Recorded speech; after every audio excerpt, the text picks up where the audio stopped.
things like that. And I thought, I'm going to do that for Mrs. Joyner. And so I said, let me do that. Let me rub your hands and put some hand cream on.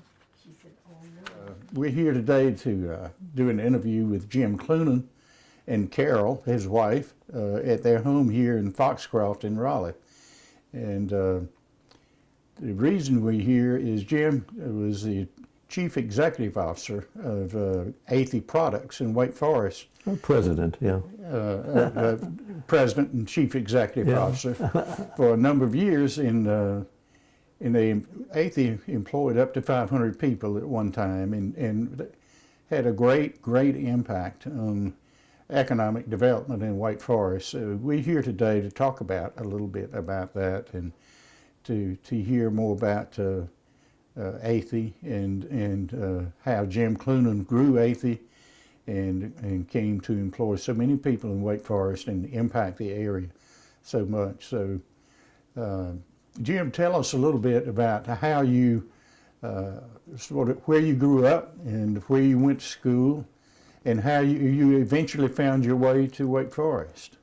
Yes, well, I was born and raised in the Cleveland, Ohio area, and spent a lot of my time growing up there. And I was from high school. I was in every sport there was. I was captain of the football team and a quarterback. Quarterback, okay. Also, yes, and linebacker. What both even dance. Right. I put both sides of Right. And at 18 years old, I was. It was in early 1950s, 1951, I suppose it was. We were playing a side football game in a neighborhood challenge game on a Sunday, and I wasn't feeling well, and we had to climb this big fence to jump over it to play on the field. Yeah, that's a funny thing, and I couldn't get over the fence. I said, "Oh my goodness, why would that be?" And so then I went to my home, and a fellow I named Bill Marshall that was with me, they decided they better take me into the hospital to check. It was, polio was around at that time, but what they did, they took me on a Sunday morning into one of the hospitals, and an intern, not very good at what he was doing, decided they had to tap my spine to get liquid to test for the disease. Mm-hmm. And what he did was hit a nerve in my left leg, which in 1 second was gone for life. I had never, and it still is, and I haven't moved it for 70 years. Mm-hmm. And they called it polio, but for the reasons of not being responsible for hitting the wrong nerve. Mm-hmm. And so then I was put in the hospital for 6 months. But they put a brace on my leg and tried different things, but it didn't work. But that's the story, of my 18th year, which I decided, I better, instead of playing sports my rest of my life, I better go into engineering, mm-hmm.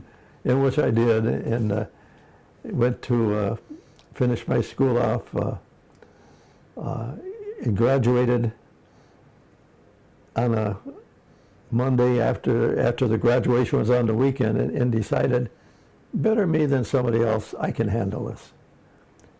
So I changed my life and went into my studies. Also, I decided the county of Geauga in Ohio was going to say, they were going to pay my way to school. I said, no, you're not. I said, I'll pay my own way. I'm starting work on Monday, and right away I will go to college, night college, and I did for 13 years and paid my own way through, only because I was stubborn. Everyone tells you that I am, So life went on from there. Well, that shows a lot of determination and perseverance. Yes, it did. You learned that early on, and that was a lot of benefit to you as time went on, I'm sure. Yeah. And I was always angry with hospitals at the time, for whatever reason. And You had a decided good reason.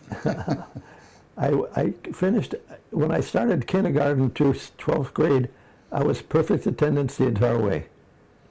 Mm-hmm. So then, at that point, I decided I will never miss work for any medical reason. And I worked until I retired at 62. I was a little early retiring. Never missed a day of work. Mm-hmm. And I haven't missed one since. How about that? How about that? Being stubborn. Now, where did you go to night school, Jim? I went all over. Trayvon University. I went to all of the schools in Ohio. Carol, what was the Is it Fenn College? Fenn College in Cleveland? Mm-hmm. And what I did is I was working, so I went to a college class that taught me what I needed my day at work, Mm-hmm. and went to whatever school was teaching that. Mm-hmm. Wake County here, I was involved here a lot. Well, for over the years too. Mm-hmm. But It's like community college in technology. night colleges, community colleges, Right. local colleges, Trayvon, Mm-hmm. a college of, say, electrical or any subject I needed to know something about while I was working. You learned early on about mechanical engineering and electrical All the way. engineering. Mechanical engineering was my course. Right, right. How did you end up working with Athey Products? Athey Products, I had several course jobs. I worked at McDowell Wellman in Cleveland, and Draveau Wellman later, which was bought out by a Pittsburgh firm, Draveau.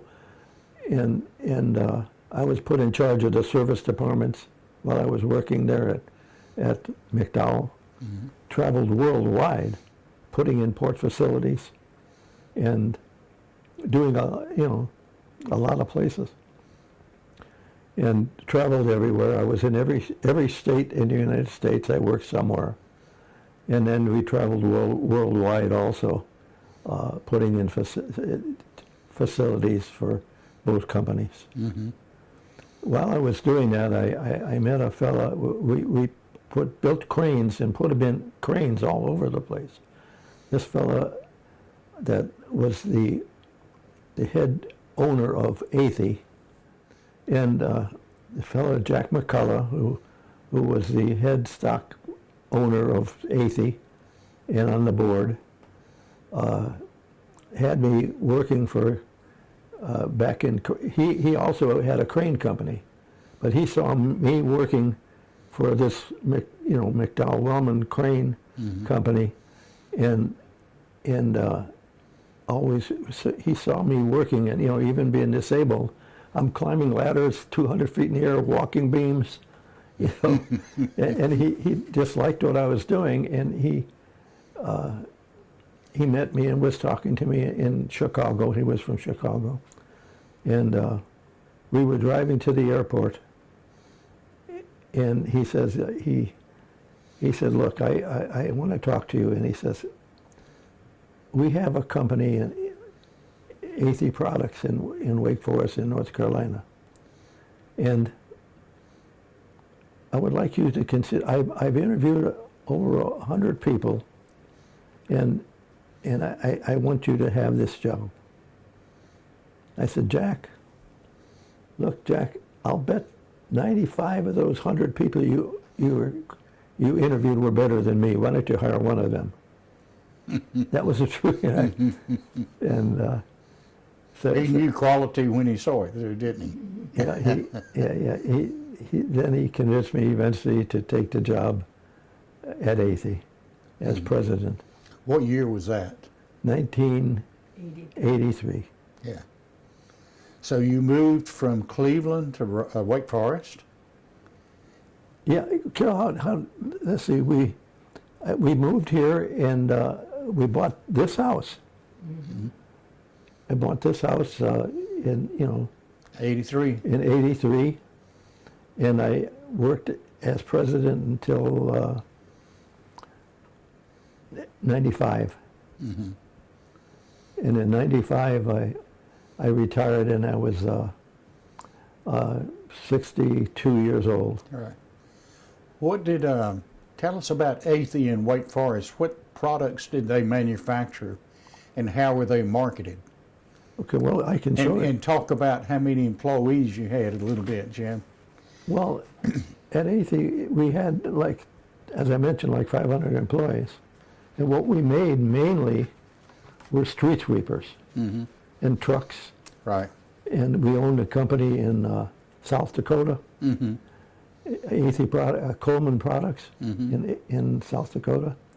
And just we're involved in everything. And most of the things we did do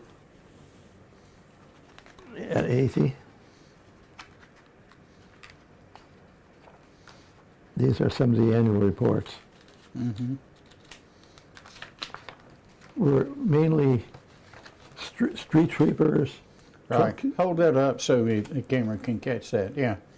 So street sweepers, Trucks up to 150 tons yeah. of loads. And you also did earth moving. A lot of that is earth moving equipment. Yeah, a lot of earth moving equipment. Oh, here. Mm-hmm. So that's for like highway building and heavy construction projects. Heavy construction projects. Yeah. Right. Here's some more. Mm-hmm.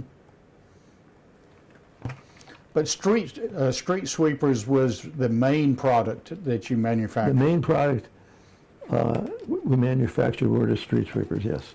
Where did you sell those products, the street I'll sweepers? tell you, in my travel jobs, I knew a lot of people in a lot of cities. In New York City, we knew a lot of the people that worked there, and they bought at least 100 street sweepers a year. Mm-hmm. The city of Los Angeles bought at least 100 a year. That was because they knew me and what we were doing. Mm-hmm. And also Chicago, but we sold them all over. Mm-hmm. All over the country? All over the country. And outside the country too? Outside the country too. Yeah, that's amazing. Yeah.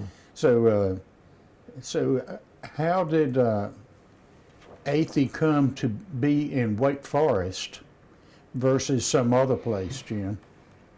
Well, I was just reading, it was in the I believe 1964 is where they arrived in Wake Forest. I'm not sure of the year because that was long before my time. Right.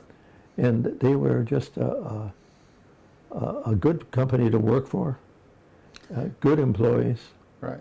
The location of Athey was on land that was owned by the Holden family in Wake Forest. I believe you're right, yes. Yeah, and they made the property available because they wanted to see more employment opportunities in Wake Forest. And Athey represented a very, very good Yes. employment situation. Well, the factory grounds there, they had 6 lit baseball fields, Yes. and they still use them now. It not as Athey, but it's still usable as the factory. Yeah. And I believe they had 39 acres. Yeah. Okay. That sounds about right. Talk about the people you employed, like 500 people at Athey. Yeah. Were they mostly people that lived in and around Wake Forest? How far did they come in to work for? Basically speaking, they were from the area. Right. Almost all of them. I couldn't swear to that, but a good amount of them were right from the local area. Was there a union in at that time? Yes. And did all the workers belong to the union? Yes, they did. The workers in the factory belonged to the unions. Yeah. Was that? Do you remember the union? The name of the union? I don't. Yeah. But we always had a meeting constantly with the union. Yeah. But Did you have a pretty good relationship with the a union? perfect relationship. We would say, you know, this is what we're offering, and they would take it every year. Mm-hmm. Well, that's good. That's it could have been a adversarial situation, No, which never- it was never frequently is adversarial. with labor and management. Yeah. So, well, that's a tribute to you. We people were important, and we treated them as well as we could. And later on, it was after I left the company. There was a school we started for ex-employees who were losing their jobs because there was a lot of jobs losses in the area. I wasn't there at the time. Right. And we started schools at the college. At Wake Tech. No, right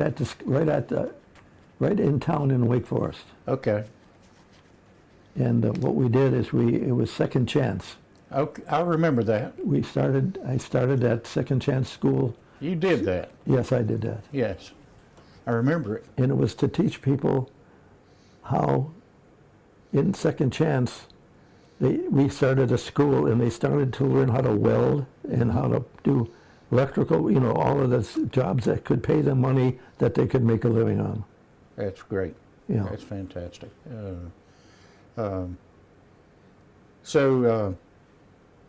So you were there from 83 to 95. 95, right. When you left, the fortunes of Athey started to diminish a little bit, didn't they?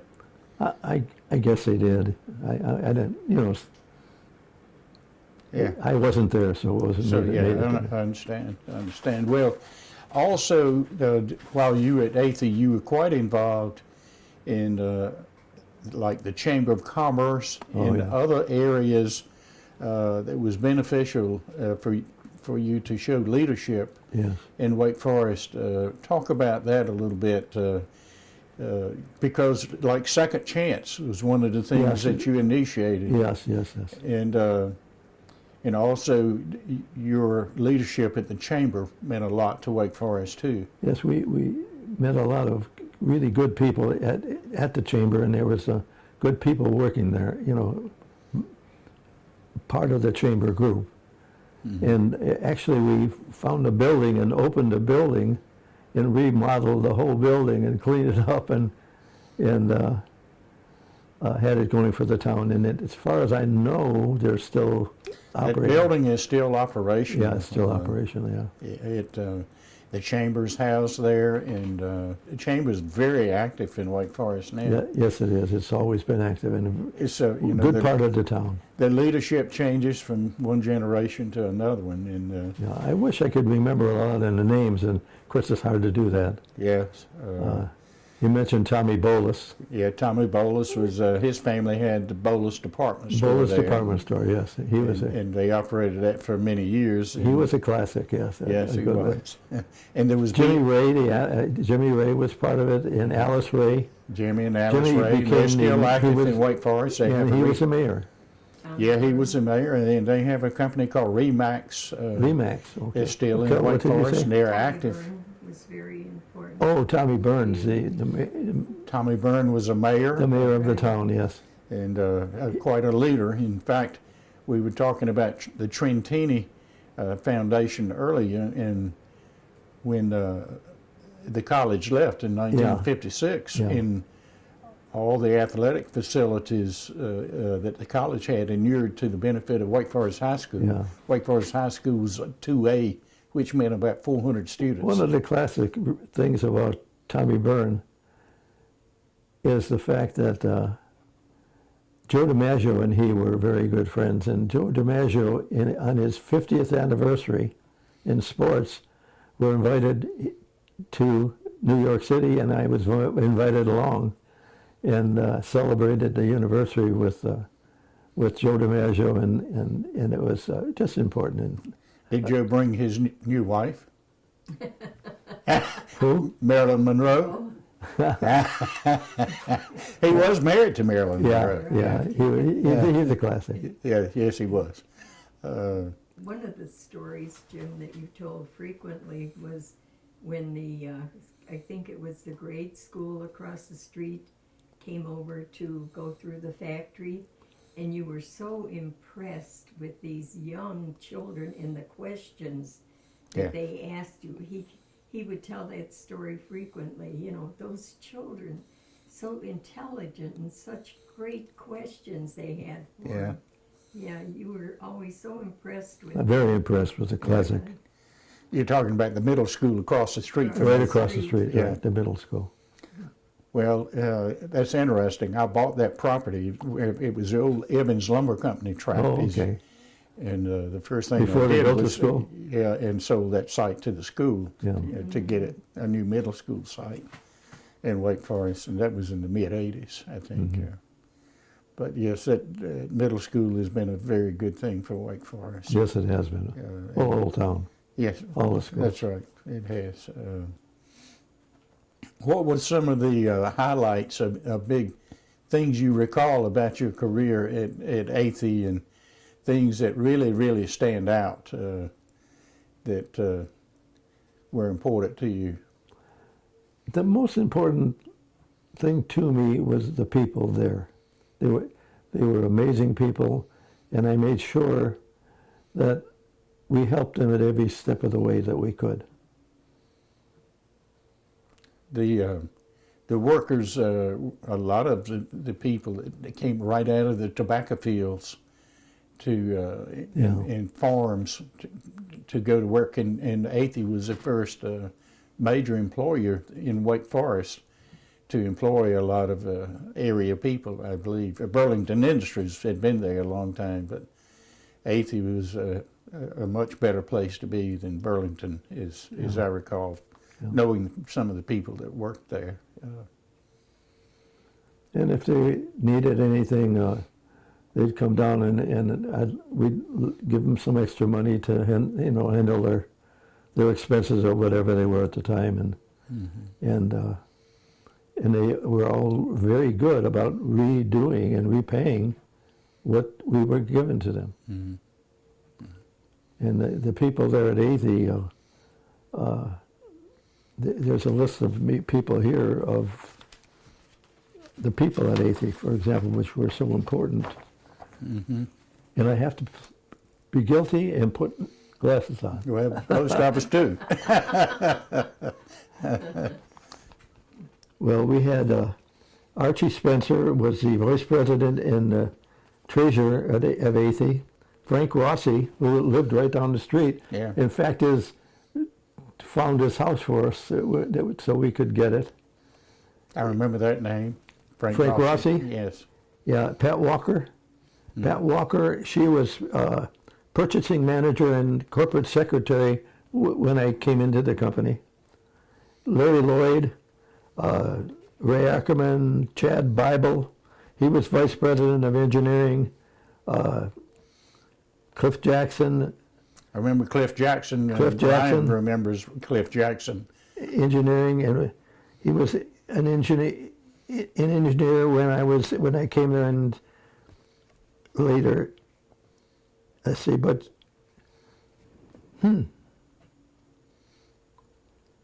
All the engineers in this area were educated at NC State for the most part.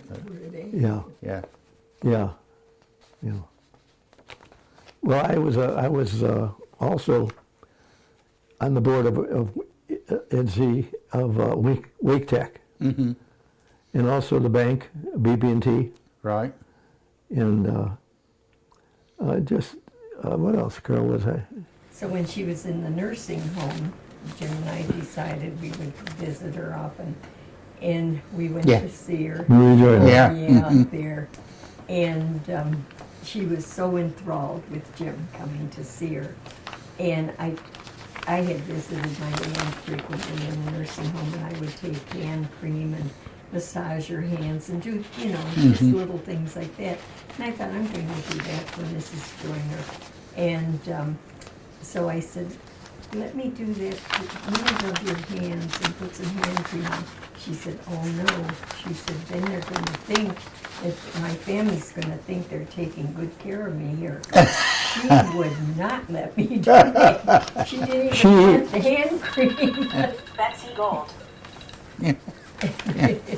She was so cute, though. My phone was ringing. I was trying to cut it off. Yeah. Oh yeah.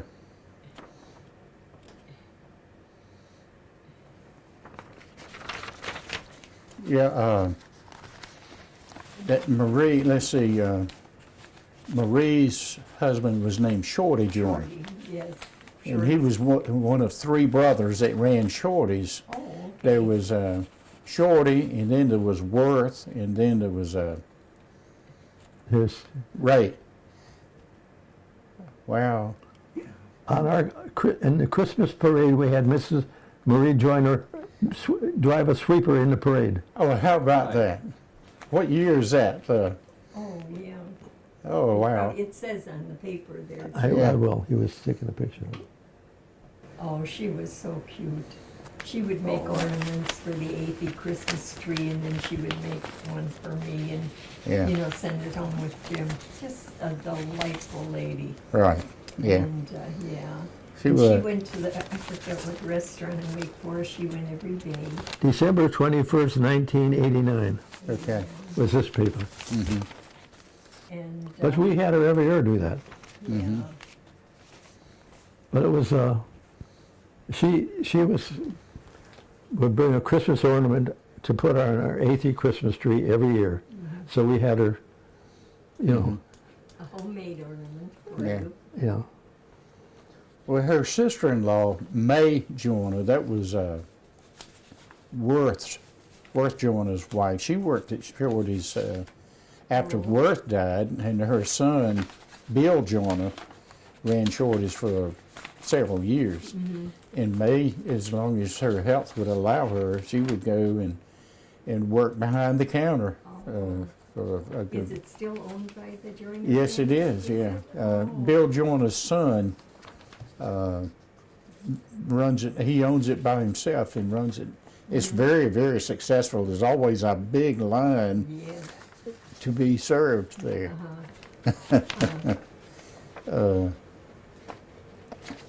Well, Yeah. she went to this restaurant, Jim knows the name of it, and had her own table. Oh, my, yeah. Yeah. And if somebody else came in, they not dare sit at her place. That was her. I bet that was at the restaurant at the top of North Main Street. It's Jim, what is the name of it? what's the name of that restaurant, Ryan? Top of North Main. Gosh. I- I the can't- The Border The Cafe. border. Is that where she would? Yeah. Yes, that's right.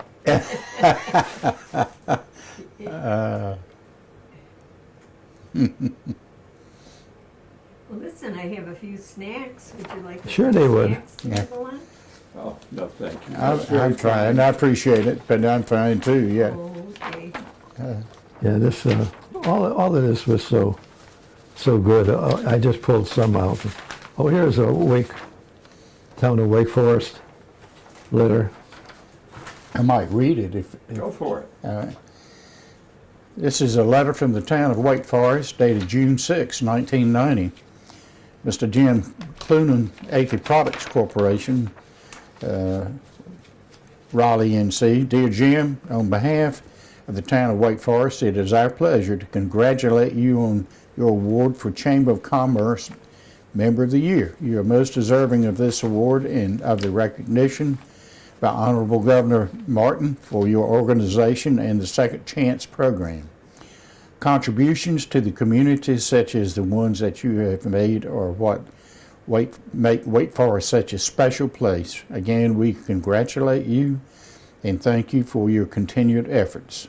Sincerely, Jimmy Ray, Mayor of Wake Forest, Jerry Walters, Town Administrator, too.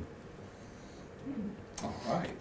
The apparently you received this honor as Chamber Member of the Year when Governor Martin came to Wake Forest to speak. Is that correct? Well, in 90 I would be with the chamber, yeah. Yeah. Well, I was a director of the year, and I brought the governor to Wake Forest to speak that year, and introduced the governor, as I recall. But and Governor Martin was a real friend of Wake Forest. Yes. Yes, he was. Yeah. Who was the lady basketball coach who has passed away?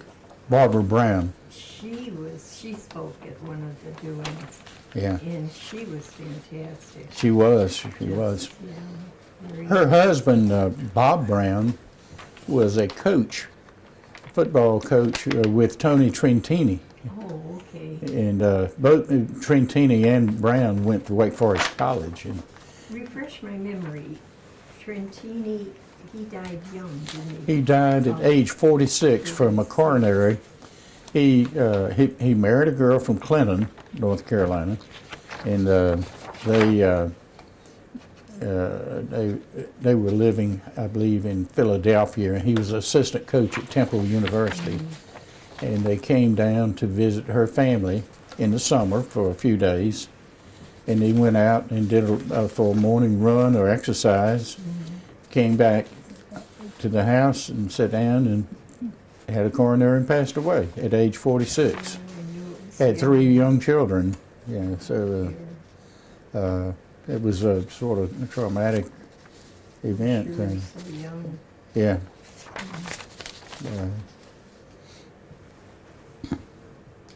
Now I have a mess for you. Yeah. Well,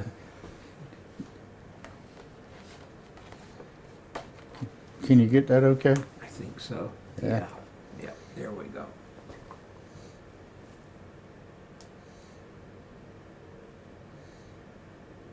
And we knew the Allens, the newspaper. Yeah, Bob and Bob Peggy. Peggy. Well, Jim loved all those employees, all of them. They were important. It's Oh, yeah. something I always Every chuckle- single Yeah, one they of them. loved you too. Thank They- you. They did.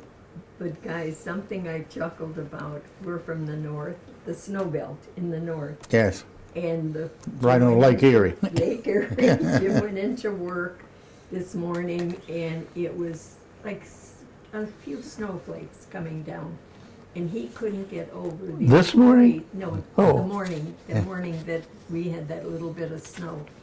And the employees are nervous as could be, they're walking to the windows. Well, Mr. Cloonan, are we going to get to go home? And he said, for what? A snow day in North We were from Carolina the is a snow special belt. day. Right.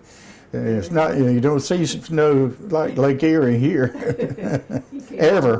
home- Came home from, well, we had snow in where we lived, we were in the snow belt. Yeah. And, but Jim came home from work that night, and he said, you won't believe, they wanted to leave work for these flakes. We would have snow that would cover the entire house. Yeah, yeah. Wow. That's too much snow.